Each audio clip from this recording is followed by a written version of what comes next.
Bonjour et bienvenue dans ce point marché.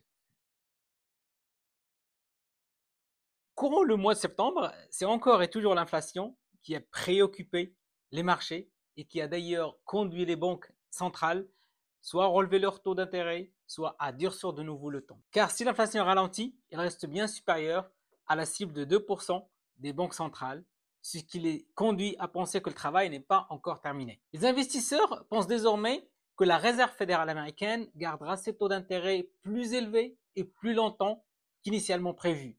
Et dans ces conditions, les taux d'intérêt sur les titres de trésor américains ont atteint leur plus haut niveau depuis 15 ans. Les bourses, de leur côté, ont très nettement corrigé de part et d'autre de l'Atlantique. Sur les mois à venir, les investisseurs devront garder un œil sur 4 thématiques principaux.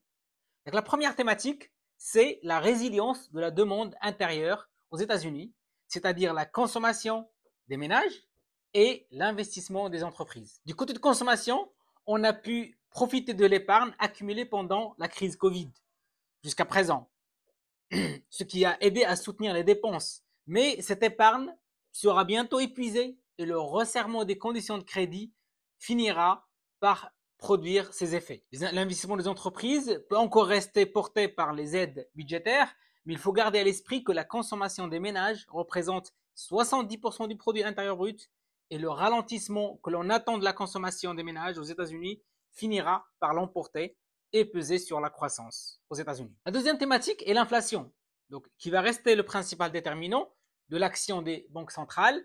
Ne continuez à croire qu'un reflux de l'inflation en 2024 va continuer à se produire, mais la remontée des prix de l'énergie durant l'été a entravé un petit peu le rythme de cette désinflation. Retrouver la cible de 2% des banques centrales ne sera sans doute pas possible sans un ralentissement économique et il n'est pas complètement exclu que la Réserve fédérale américaine et la Banque centrale européenne continuent d'augmenter pour une dernière fois peut-être les taux d'intérêt avant la fin d'année.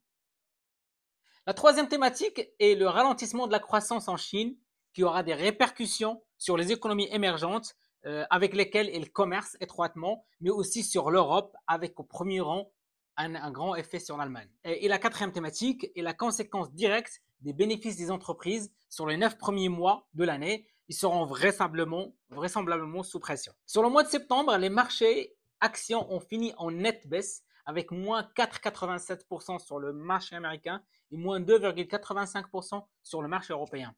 Nos allocations ont souffert de cet environnement de marché baissier. Notre profil dynamique finit en baisse de moins 1,66%. Le profil équilibré finit en baisse de moins 0,82% et le profil prudent finit presque flat à plus 0,02%.